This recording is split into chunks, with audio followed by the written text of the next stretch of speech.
The Education of a Value Investor, by Guy Spier. Introduction. Imagine this for a moment. You're young, brilliant, and you've just graduated from two of the world's most prestigious universities, Oxford and Harvard Business School. You feel invincible, ready to conquer the world. You land a job at an investment bank on Wall Street, working directly for the chairman. It feels like you've been handed the keys to the kingdom. But within months, that dream turns into a nightmare. You find yourself in a place that feels morally bankrupt. A place where shady deals are dressed up to look legitimate, where unsuspecting investors are treated like targets, and where your pristine credentials are being used as an Ivy League fig leaf to give it all a sheen of respectability. You feel a creeping sense of self-loathing. You're disgusted with the people around you, but most of all, you're disgusted with yourself. You feel sullied, as if you can't wash the dirt off your hands. This isn't the opening scene of a Hollywood movie. This was the real-life experience of Guy Spier, a man who started his career as a self-proclaimed Gordon Gekko wannabe and ended up on a transformative quest for wealth, wisdom, and enlightenment. His book, The Education of a Value Investor, isn't just another book about how to pick stocks. It's a raw, honest, and deeply personal story about a man who had to lose himself to find himself. It's a story that has captivated hundreds of thousands of readers around the world, not because it offers a secret formula for getting rich, but because it provides a roadmap for building a life of integrity, purpose, and true value. Over the next hour, we're going to walk that path with him. We're going to journey from the belly of the beast on Wall Street to a life-changing lunch with the greatest investor of all time, Warren Buffett. And I promise you, by the end of our time together, you won't just understand the principles of value investing. You'll understand how to build a life where your success is measured not by the size of your bank account, but by the strength of your character. You'll learn the secret of the inner scorecard, and how it can protect you from the madness of the crowd. This is more than an education in finance, it's an education in life. So, let's begin. Book summary. Our story starts with a young Guy Spier, brimming with the kind of confidence that only an elite education can bestow. He had a degree from Oxford, where he'd graduated at the top of his class in economics, and an MBA from Harvard Business School. The world, it seemed, was his for the taking. He didn't want to follow the well-trodden path to Goldman Sachs or J.P. Morgan. He saw himself as an entrepreneur, a trailblazer. So when he saw a job listing for an assistant to the chairman at a boutique investment bank called D.H. Blair, it felt like the perfect fit. The chairman, J. Morton Davis, was a self-made man, a consummate salesman who painted a picture of quick deals and unlimited potential. He promised Guy he'd be doing deals right away. It was an offer that felt too good to refuse. But there were warning signs. A New York Times article referred to D.H. Blair as an infamous brokerage house, accused by regulators of fraudulent and deceptive sales practices. When Guy asked the chairman about it, he was told that people just envy success and try to tear you down. Young, arrogant, and a little rebellious, Guy chose to believe him. He ignored the raised eyebrows of his Harvard friends and signed on, expecting Wall Street to show him the money. He joined D.H. Blair in 1993 with the grand title of vice president. But the glamour quickly faded. The firm's real business, he discovered, was not in finding solid, world-changing companies to fund. It was in finding speculative, high-risk ventures, things like cold fusion or building a new space station with ex-Soviet officials, and then hawking them to a naive and hopeful investing public. The firm needed fodder to feed its money-making machine. On the 14th floor, physically and legally separate from the investment bankers, was a boiler room filled with hard-charging brokers. They were like something out of the movie The Wolf of Wall Street, touting these dubious deals to unsophisticated retail investors. and the investment bankers on the second floor, in their handsome, wood-paneled cocoon, were their enablers. Guy's role, as he slowly came to realize, was to use his prestigious credentials to dress up these questionable deals. He was there to provide an Ivy League fig leaf, to de-emphasize the downsides and highlight the blue sky upside.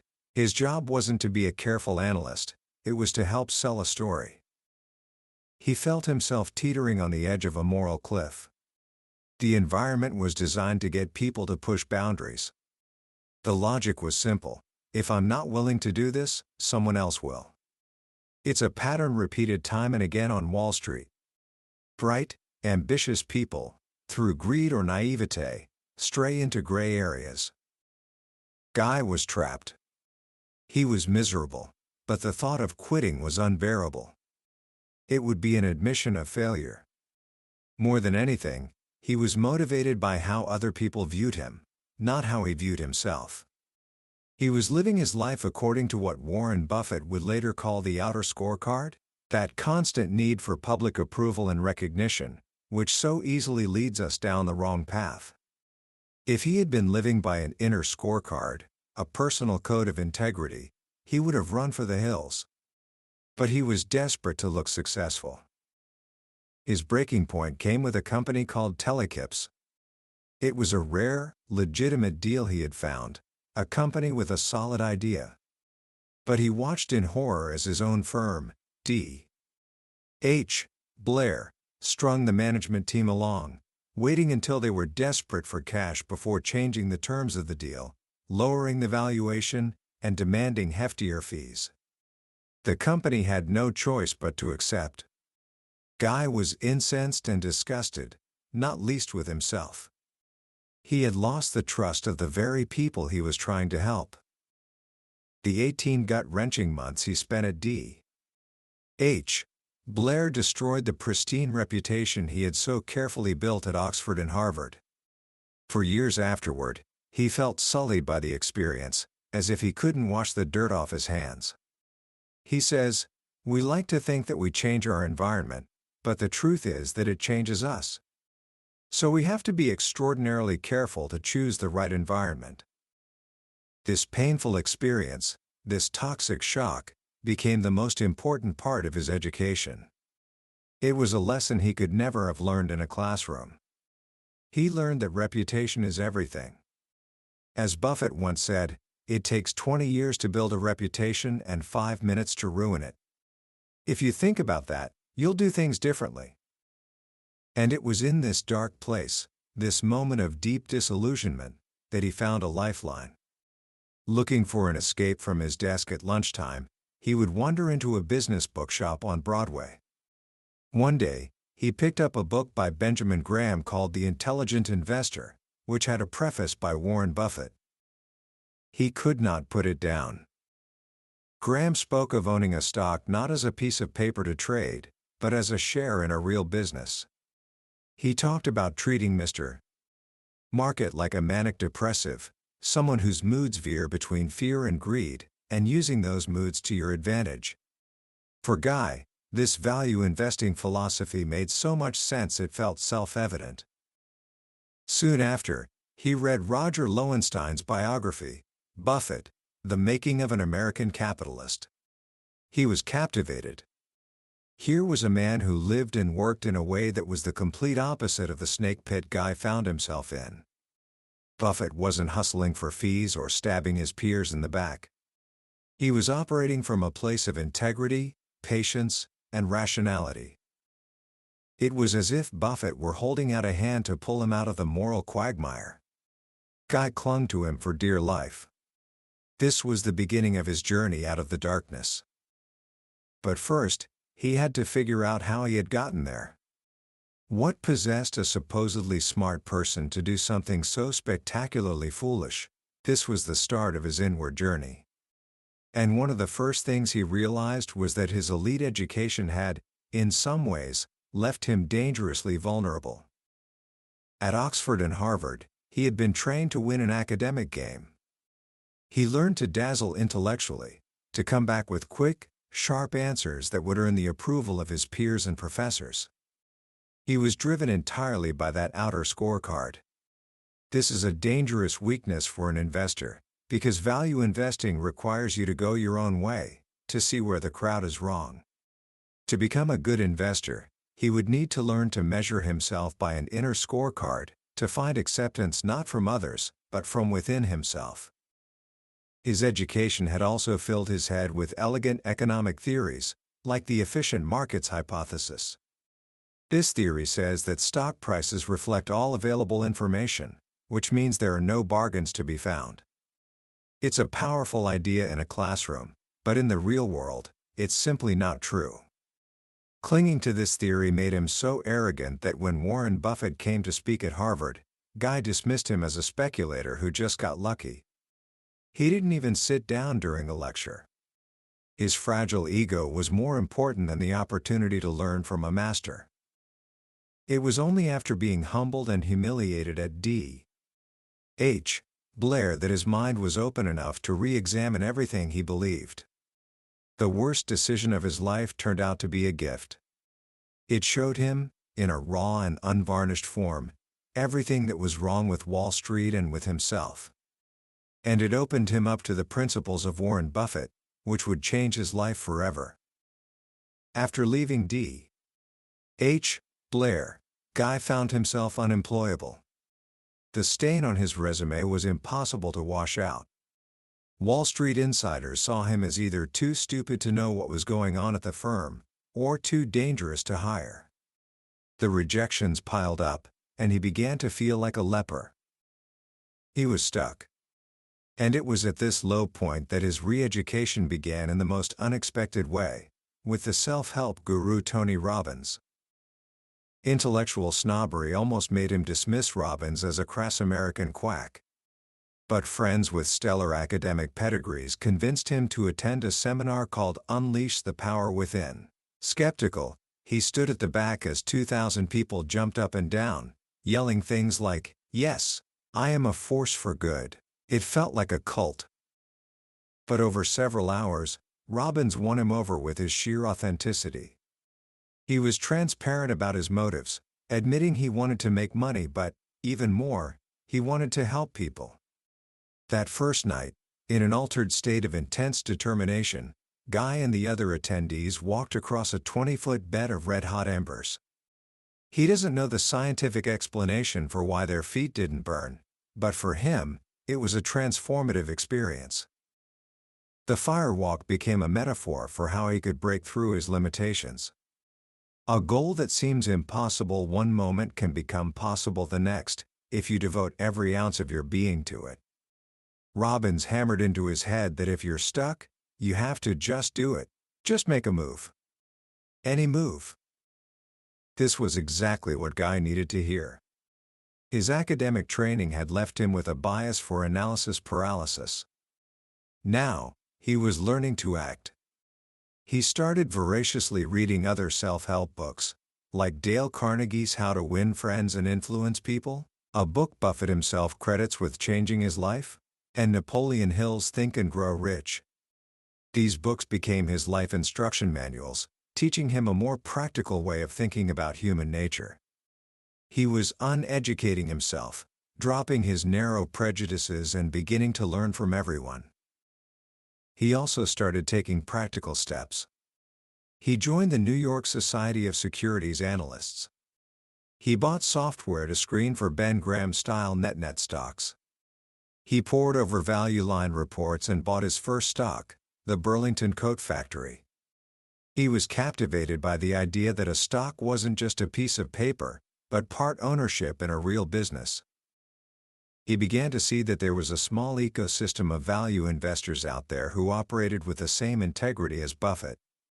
He dreamed of getting a job at a firm like Tweedy, Brown, a bastion of this type of investing.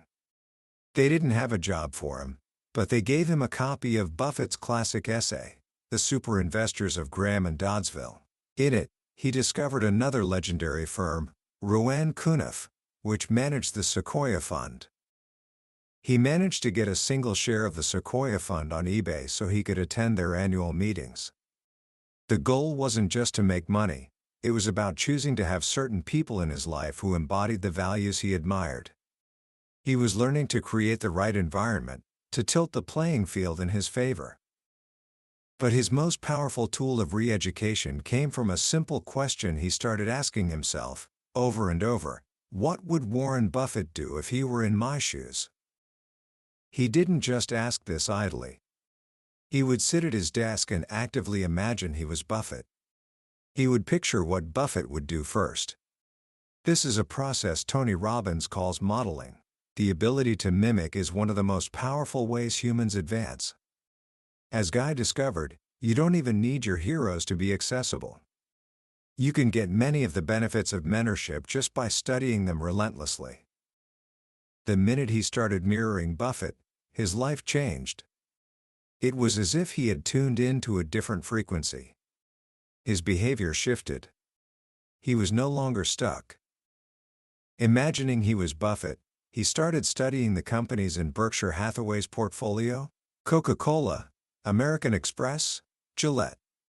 He ordered their annual reports. When he saw the cash flow statement for a company like Capital Cities/ABC, he couldn't believe his eyes. The company was swimming in cash.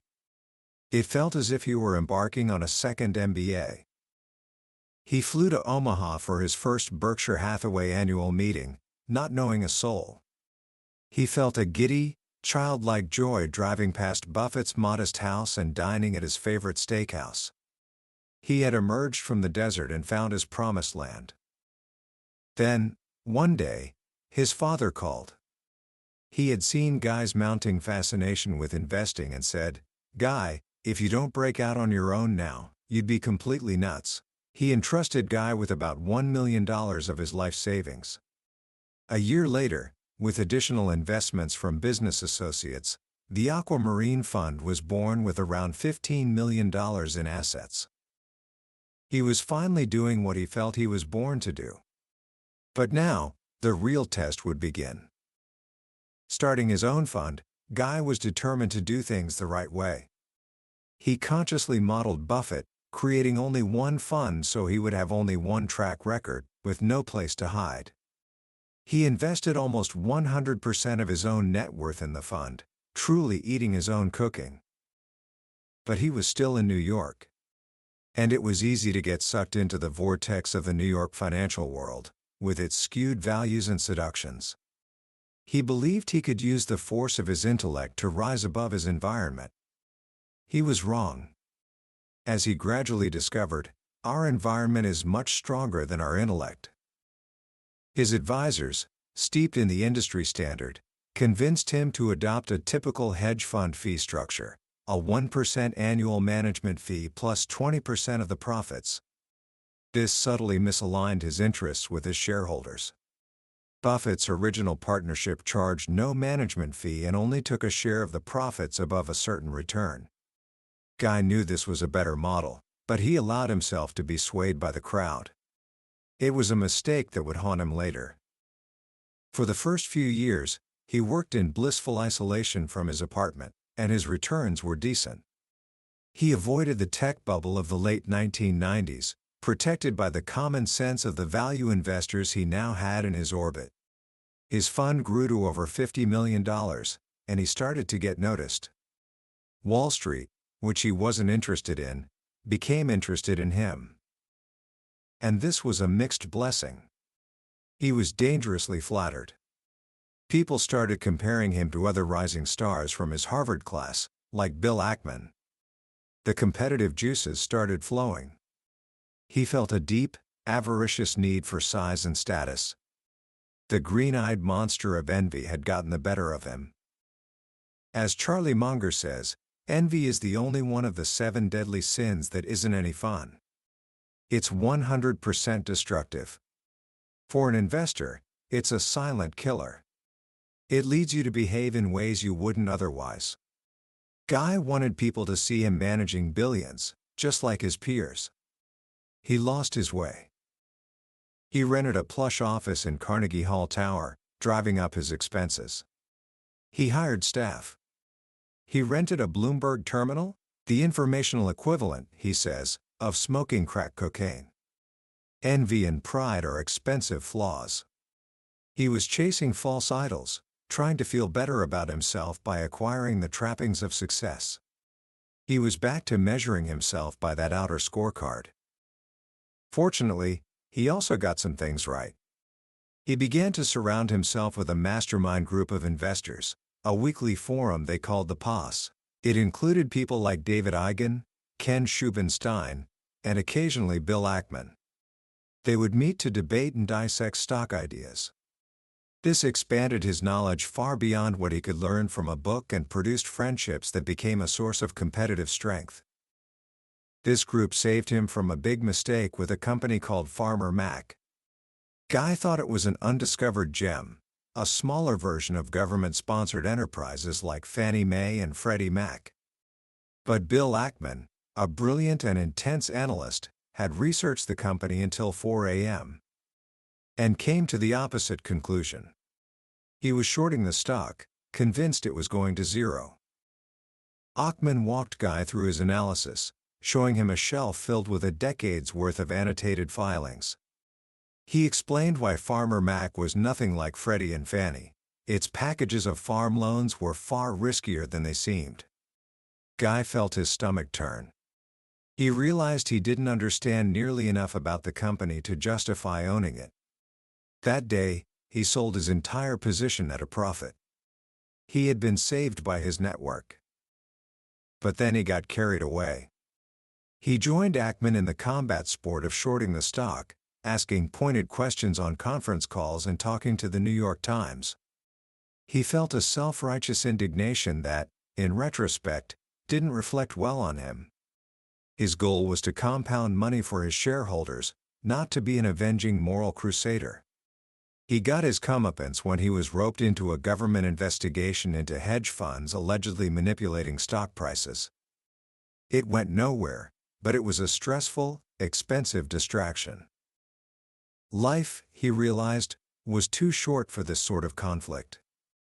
He had drifted off course, caught up in a series of unnecessary distractions. He didn't need a fancy office, he didn't need to be a big shot, and he didn't need the acrimony of shorting stocks. He knew what didn't work for him. But he still needed to find a better way. In his early years, Guy wanted to be a superstar. To do that, he felt he needed to learn how to sell himself. This led him, strangely, to the work of Charlie Munger and a renowned academic named Robert Cialdini, author of Influence, The Psychology of Persuasion. What affected him most was a story Cialdini told about a Chevrolet salesman named Joe Girard, who became the world's top car salesman simply by sending holiday cards to thousands of former customers with the words "I like you" printed inside. "We are," Cialdini writes, "phenomenal suckers for flattery." Guy decided to go to the extreme. He started writing 3 letters a day, 15 a week. He thanked people for giving a great speech, for a great meal, for sending an investor letter. He sent birthday cards, articles, and books. At first, it was a calculated experiment to improve his business. But it started to feel really good. He became addicted to the positive emotions it stirred in him. As he looked for more opportunities to thank people, he genuinely became more thankful. The more goodwill he expressed, the more he began to feel it. This small habit of writing hundreds of letters a year was transformational. It was a way of compounding goodwill and relationships, not just money. And here's the paradox. As he became more authentic and discarded his selfish agenda, people became more interested in investing with him. A couple of years into this writing campaign, he met a young Wharton student who told him about an investor named Monish Pabre. Guy had never heard of him, but the student said his returns were phenomenal. So, Guy decided to attend Pabre's annual meeting in Chicago. Monish Pabre was different.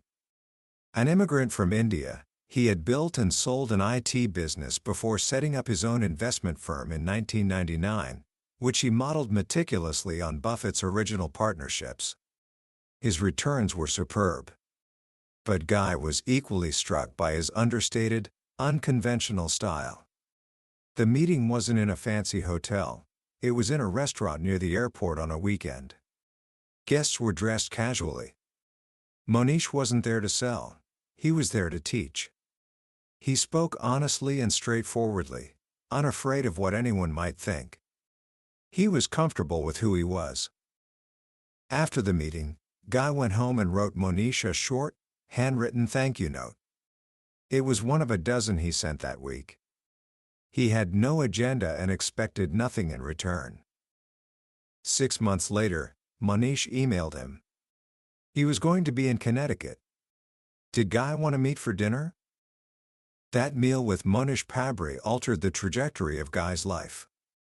Monish later told him he was the only person who had written to thank him after that meeting. Every letter Guy wrote was an invitation for serendipity to strike. He didn't understand it at the time, but he was picking up lottery tickets that were almost free. It was a value-investing approach to life. At that dinner, Guy saw a man completely at ease with himself. The person on the outside was the same as the person on the inside. He wasn't pretending to be anything to anybody. Monish embodied the idea that real power resides with a person who is honest and in touch with himself. Monish was a master cloner. He believed the best way to succeed was to copy the best ideas and make them your own. He had relentlessly copied Buffett's partnership structure, including the fee structure Guy had failed to implement. Guy was humbled to realize he was like the owner of the struggling gas station, while Monish owned the successful one across the street, having simply copied all the best practices. Their friendship blossomed. A few months later, they met for breakfast overlooking Central Park. Monish raised an idea that had never occurred to Guy. They should join forces and bid for the annual charity lunch with Warren Buffett. At first, Guy thought it was insane to spend hundreds of thousands of dollars on a meal. But Monish walked him through the unconventional analysis. The money would go to a worthy charity, the Glide Foundation. It wasn't about getting anything tangible from the lunch. It was an opportunity to thank Buffett for everything he had taught them. They lost the auction the first year. The next year, Monish was determined to win. Guy was worried about the cost and told Monish his budget was capped. Monish, in an extraordinary act of generosity, assured him that if the bidding went higher, he would cover the balance himself. They didn't even shake hands on it. It was a level of trust that reminded Guy of how Buffett himself did business. They won the auction with a bid of $650,100. Their lunch was set for June 25, 2008. The prospect of meeting his hero forced Guy to confront the ways he was still misaligned. He couldn't bear the thought of showing up at the lunch as just another greedy hedge fund manager charging 1 in 20. Monish didn't charge a management fee. Buffett's annual salary was a famously low $100,000. So, before the lunch, Guy instituted a new share class for his fund, mirroring the fee structure of Buffett's original partnerships. No annual management fee, and an incentive fee only after his investors earned a 6% return. He should have done it a decade earlier, but the mere expectation of meeting Buffett made him want to be better. The lunch took place at Smith & Wollensky Steakhouse in Manhattan. It was Guy, his wife Lori, Monish, his wife Irina, and their 2 young daughters. The presence of the family made it a light-hearted, joyful affair. Buffett was warm and friendly, more like an amiable grandfather than one of the world's richest men. He ordered a medium-rare steak, hash browns, and a cherry Coke. He had clearly read up on them, asking Lori about her hometown and flooring Monish by saying he'd sent the annual report for Monish's charity, Dakshana, to Bill Gates and Charlie Munger. Early in the conversation, Guy confessed that he had changed his fee structure so Buffett wouldn't think he was just another greedy hedge fund guy. He'll never forget Buffett's response: "People will always stop you from doing the right thing if it's unconventional." Then, Buffett shared the single most important lesson of the day. He asked them, "Would you prefer to be considered the best lover in the world and know privately that you're the worst? Or would you prefer to know privately that you're the best lover in the world, but be considered the worst? The answer, of course, is obvious. But it was only later that Guy felt the full force of this advice. It's very important, Buffett said, always to live your life by an inner scorecard, not an outer scorecard. In that moment, Guy realized just how much of his life he had spent measuring himself by that outer scorecard, seeking the approval of professors, wanting to be seen as a successful dealmaker, being admired as a top-notch fund manager. This neediness had led him astray. If he had lived by an inner scorecard, he would have run for his life from D. H. Blair. How many of the excesses of the financial crisis would have been avoided if people had lived by an inner scorecard? He also learned about patience. Monish asked about a brilliant investor from Buffett's past named Rick Guerin. Warren told them Guerin had been in a hurry to get rich and had used leverage to juice his returns. When the market crashed in the 70s, he was wiped out. Charlie and I always knew we would become very wealthy, Buffett told them, but we weren't in a hurry. If you're even a slightly above average investor who spends less than you earn, you cannot help but get very wealthy over a lifetime, if you're patient. Perhaps the greatest lesson of the lunch was seeing Buffett's authenticity. There was no artifice. His strength came from a rock-solid sense of who he is and how he wants to live. He has set up his life so that it suits him. This became Guy's new goal, not to be Warren Buffett, but to become a more authentic version of himself. As Buffett had taught him, the path to true success is through authenticity. Just a few months after that life-changing lunch, the financial world tumbled into the void. The financial crisis of 2008 to 2009 was the ultimate test for any investor. Value investors pride themselves on being able to act rationally when there's blood in the streets. But as Guy would find out, it's one thing to say it, and another to live it. The crisis hit him from every angle. First, Bear Stearns, the firm that held all of his fund's assets, teetered on the brink of insolvency. For a terrifying weekend, he faced the possibility that everything could disappear. He was saved only when J.P. Morgan Chase acquired the firm at the last minute. Then, his own father, his largest investor, called to say he had invested a sizable chunk of his other assets in Lehman Brothers bonds, on the advice of a broker from a prominent bank. The Wall Street selling machine, unable to offload the toxic bonds to professional investors, had touted them to overly trusting clients. Days later, Lehman filed for the biggest bankruptcy in U.S. history. The pressure mounted. His own equity analyst, a man he was paying to be rational, came into his office and announced, "I've gone to cash. I'm going to wait till things settle down." Guy was stunned. Even those closest to him were being swept up in the panic. His fund, which had quadrupled investors' money in its first 10 years, was getting crushed. In 2008, he was down 46.7%. On paper, almost half of his family's money and his shareholders' money had gone up in smoke. But he had prepared for this. He had never lived beyond his means or fallen into debt. He was renting an apartment and had enough cash to ride out the storm. This attitude was deeply embedded in his family's psyche, born from the trauma of his great-grandparents losing everything when they fled Nazi Germany. He knew he needed to avoid debt because it would interfere with his ability to act rationally. His shareholders, for the most part, stayed firm. Most importantly, his father remained extraordinarily calm and didn't withdraw a dime. But a minority of investors bailed out. And because of the fund's redemption policy, the one his New York advisors had insisted on, he was forced to be a net seller of stocks at the very moment they had never looked so cheap.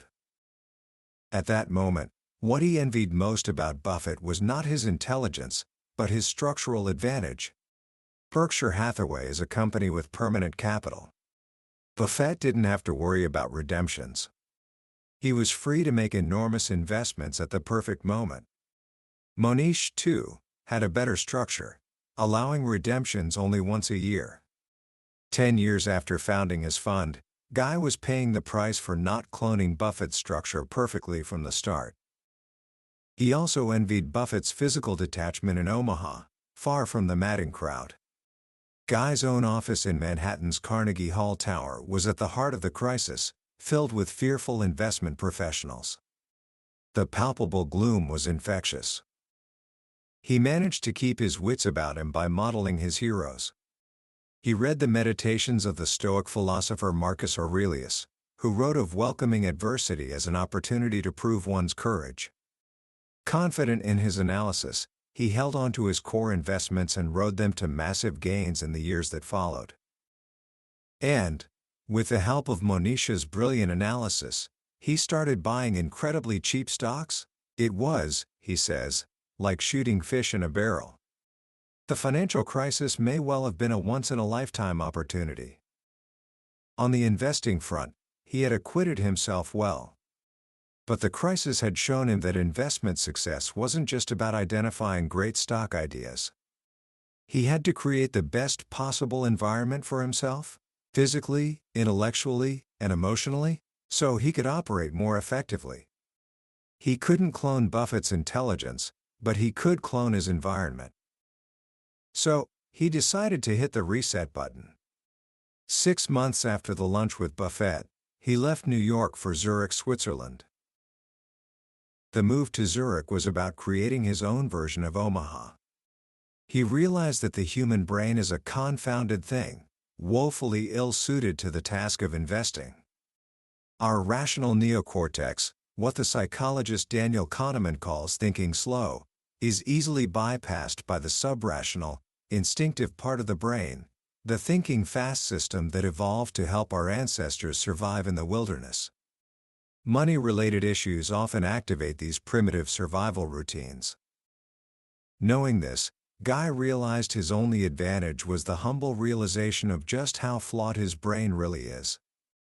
Once he accepted this, he could design practical workarounds. The most important workaround was his environment. He needed to get away from the restless energy and extreme wealth of New York, a place the author Nassim Taleb calls extremistan.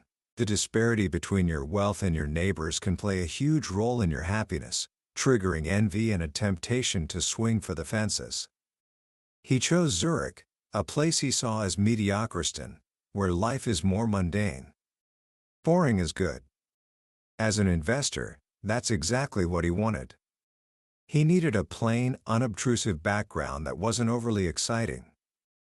He constructed his new life with meticulous care.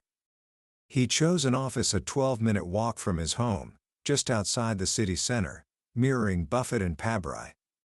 He physically divided his office into a busy room with a computer and a library with no phone or computer, a quiet space for sitting and thinking.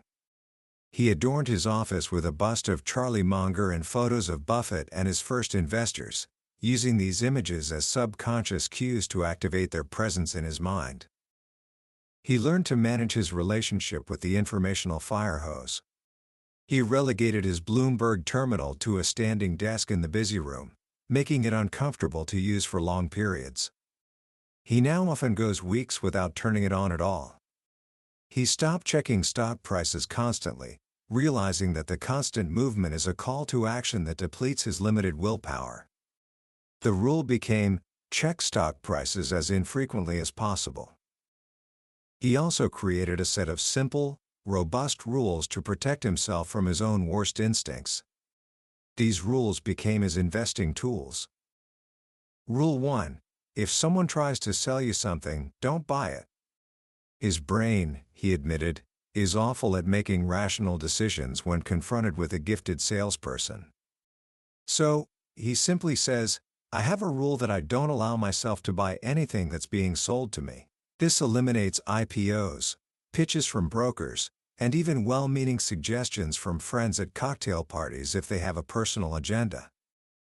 Rule 2: don't talk to management. CEOs tend to be highly skilled salespeople, gifted at accentuating the positive. He prefers not to expose himself to this potentially distorting influence.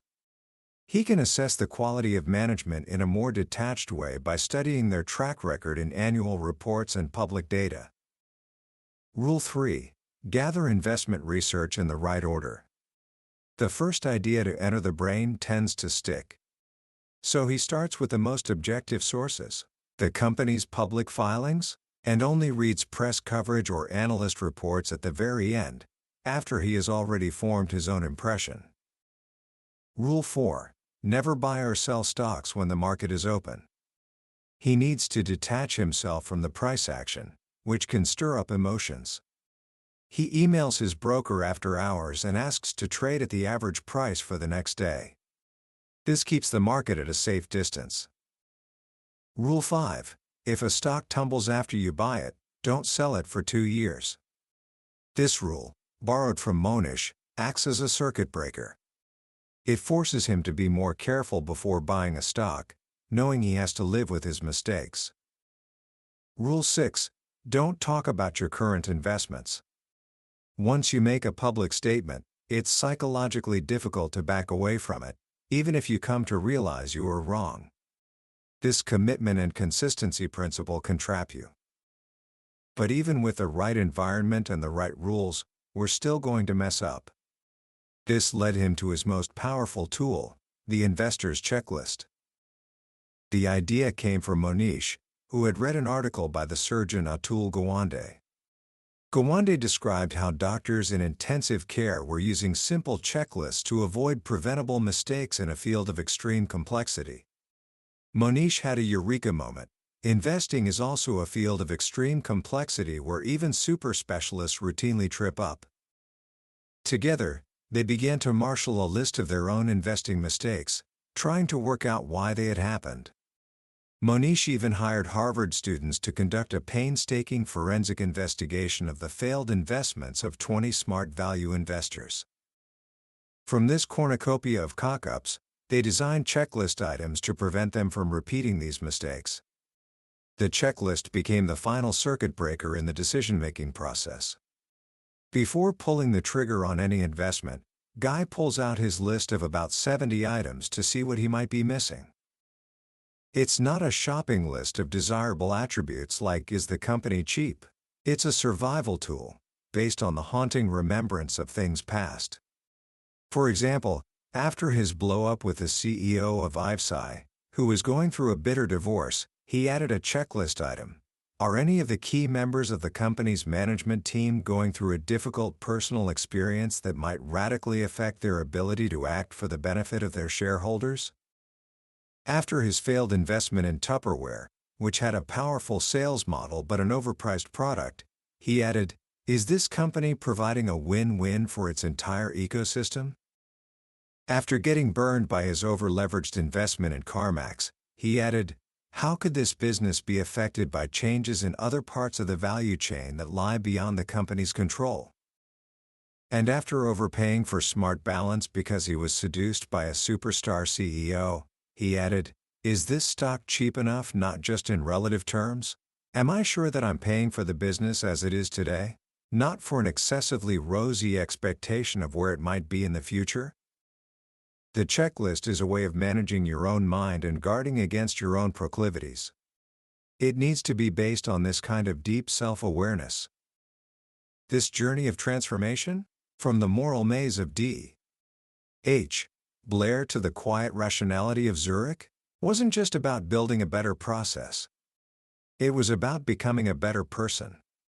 By observing Warren and Monish, he learned to become a giver, not a taker. He learned that the best way to succeed is to surround yourself with the right people. As Buffett told him, hang out with people better than you, and you cannot help but improve. Relationships, he realized, are the killer app. His friendship with Monish was a testament to this, a relationship built on sharing, trust, and generosity. He saw how Monish constantly looked for ways to help others, creating an incredible network of people who wished him well. He was compounding goodwill. And the paradox is that you end up receiving infinitely more in life by giving than by taking. Buffett understood this perfectly. "When you get to my age," he once told a class of students, you'll really measure your success in life by how many of the people you want to have love you actually love you. The only way to get love is to be lovable. This became Guy's new focus. His life improved immeasurably when he started to live this way, finding ways to serve others. He became addicted to the positive emotions it awakened in him. He receives way more by giving than he ever did by taking. The quest for value, he finally understood, isn't just a stock-picking strategy. It's a quest for true value, for a meaning that goes beyond money. It's an inner journey toward becoming the best version of ourselves we can be. If you don't understand your inner landscape, your fears, insecurities, and biases, you're likely to be mugged by reality. The stock market has an uncanny way of finding us out, of exposing our weaknesses. To achieve sustainable success, we need to confront our vulnerabilities. But the real reward of this inner transformation isn't just enduring investment success. It's the gift of becoming the best person we can be. That, surely, is the ultimate prize. Commentary. Guy Spier's journey is so powerful because it's a story we can all relate to. It's a story about making mistakes, big, embarrassing, career-threatening mistakes, and finding a way not just to recover, but to become stronger in the broken places. What I find most profound about the education of a value investor is its central, unwavering message that the world of investing is not ultimately a battle of wits or intellect. It is a battle with yourself. The stock market is a giant, unforgiving mirror that reflects back every one of our psychological flaws, our greed, our fear, our envy, our need for approval. Spier started out thinking the game was about being the smartest guy in the room. He had the credentials to prove it. But his painful experience at D.H. Blair taught him that intelligence without integrity is not just worthless, it's dangerous.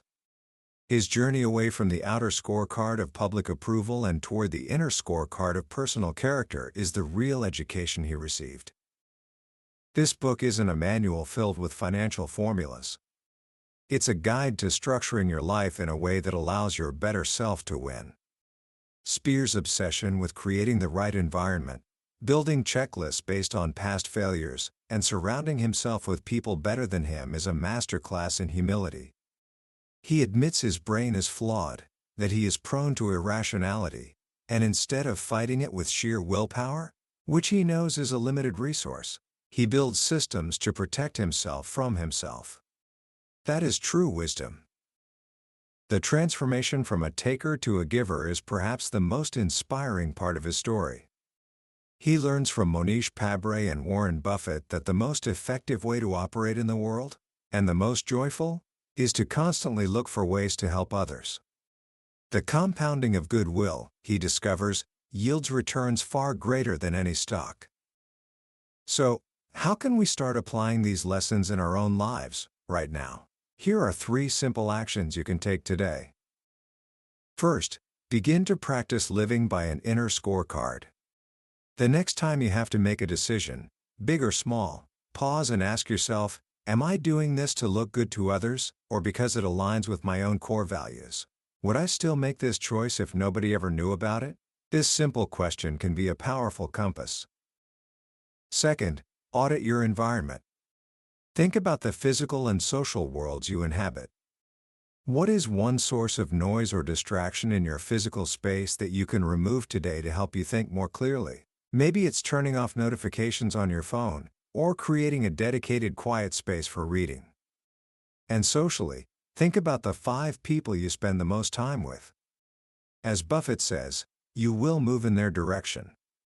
Are they pulling you up? Third, practice compounding goodwill. Don't wait for a reason.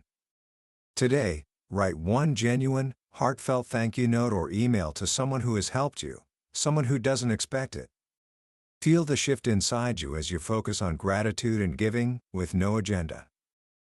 That was a journey through the education of a value investor by Guy Spier. We've explored the highlights today, but I'll be honest with you, a summary can only take you so far.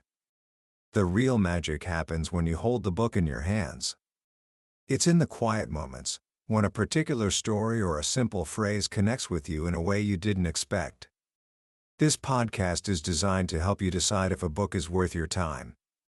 If anything we've talked about today has resonated with you, the struggle for integrity, the quest for a better way to live, the power of learning from mistakes, then I urge you to grab a copy. Reading it isn't just about learning, it's an experience that can genuinely change the way you see yourself and your path forward. You can find a link to the book in the description below. Also, if you found this summary valuable, please hit that like button and subscribe to our channel so you don't miss our next journey into another life-changing book from the billionaire's bookshelf. Your support helps us continue to bring these powerful ideas to more people. Let's keep growing together.